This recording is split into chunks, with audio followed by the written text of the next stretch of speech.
Ladies and gentlemen, boys and girls, we are your fellow Dumb Masters. Ross, I am Matt. Let me ask you a question. Did you like the first Kingsman, the Secret Service? Oh yes, okay. Absolutely. It was a surprise hit, I think. A lot of people didn't know what to expect, but I think it turned out really, really good. We just came back and saw the sequel, yes. Kingsman, The Golden Circle. Yeah, I just really felt like they kind of turned the volume up to like 1,000 in this one. Well, I think they did the whole sequelitis thing. That's what the condition they were under, where they decided sequelitis. to... Yeah, so they threw...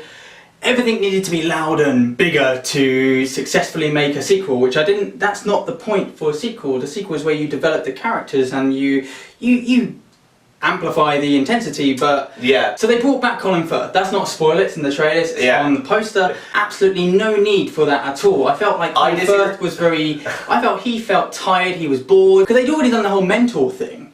So there was nothing really for Eggsy, Taron Egerton's character, to learn.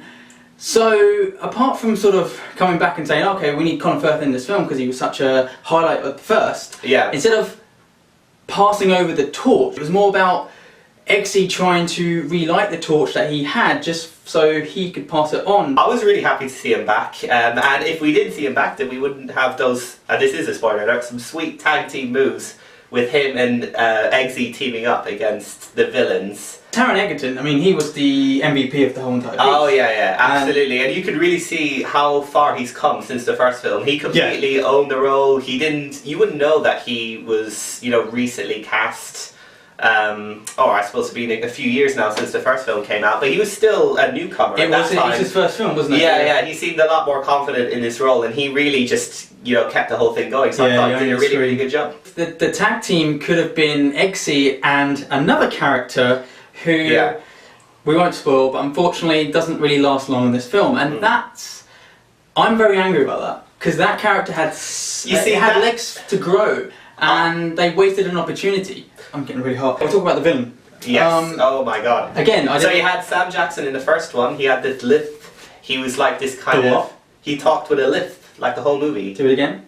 He talks like this. I felt like she was extremely bored. She was very bad. Julianne Moore was quite good in pretty much everything. You could mistake it as her, oh, she's having fun with the role, she's playing. I don't think she is playing. I think she was mocking her performance. It was very pantomime. I'm not sure. She was meant to be I could have sworn I've seen some movie with her where she's done something like, not a villain, but she's kind of done this like, this thing she does, like, you know, she kind of speaks all cutesy and she pretends to be all nice, but actually she's completely batshit crazy. I think she was taking it seriously. I just think it was very over the top. I really liked the aesthetic of Poppyland.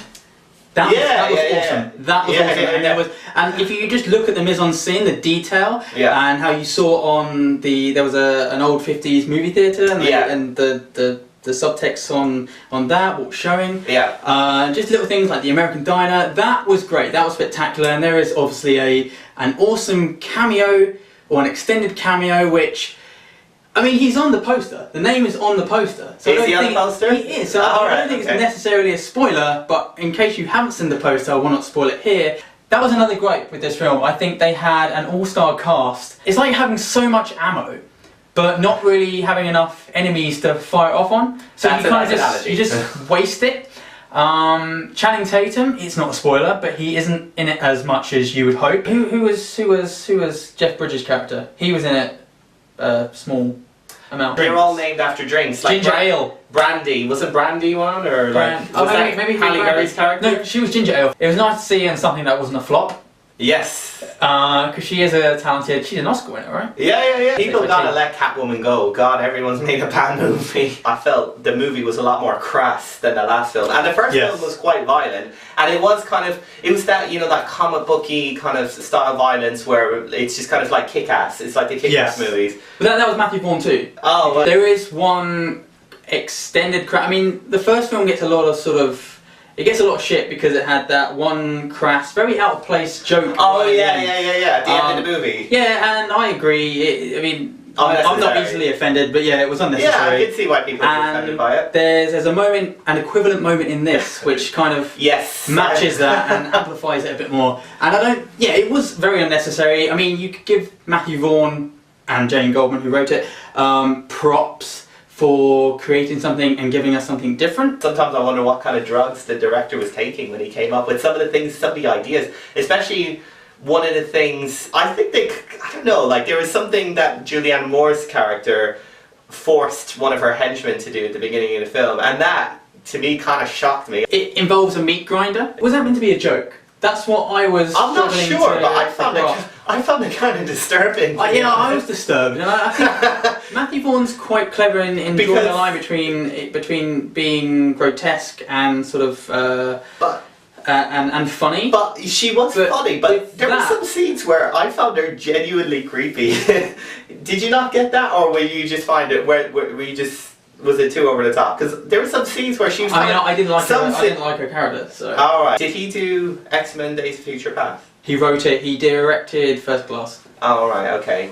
Because I really like Days of Future Past. He's a great director. He is, but like he's no stranger to controversy. He likes to push boundaries. I think he likes to play with that and troll the audience a little bit, and it's successful. People always complain that there's too many fight scenes that used a similar execution. Oh yeah. But I thought I don't think that's a problem. I think that's just giving Kingsman its identity. Yeah. That's what they do. Like the Bourne films. It's stylized kind of violence, like it's slow motion and then like a yeah. I'm disappointed that this one didn't have Take That.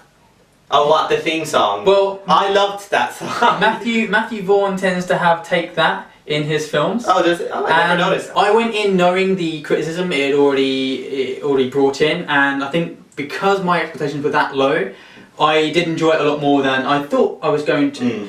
I am angry about some of the deaths that occurred, I think. But maybe, you know what, if Colin Firth can come back, maybe they'll come back for the third one. Do you know who Matthew Vaughn wants to be the villain in the third one?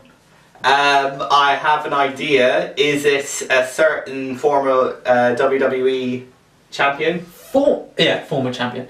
It may be, yes. Is it Dwayne "The Rock" Johnson? Well, I'll tell you this, it's not John Cena. He is Mr. Franchise, but he has presence. He's not a good actor. Let's be honest, he's not a good actor. He's not a good actor. Okay, alright. Name one thing he's acted well in. I liked Walking Tall. Yeah, ultimately I think I'd give this a thumbs up, and I'm looking forward to more Kingsman. There were some shots which were very obviously CGI, but I like the casts. You know, it was very entertaining. It was a bit long. I think it was an hour and 40 minutes. It was. An hour and 40 minutes. I mean, 2 hours. Oh, sorry. It was 141 minutes. It is a little over long. It did feel a bit too long, but I really enjoyed it. I had a good time, and I suppose that's the whole idea. So I'd give it a thumbs up. Show them your thumbs. Yeah. Ladies and gentlemen, I've been Matt. He's been Ross. Thank you for watching. Like, share, and subscribe for more from Thumb Masters. Until the next time, remember, movies are my jam.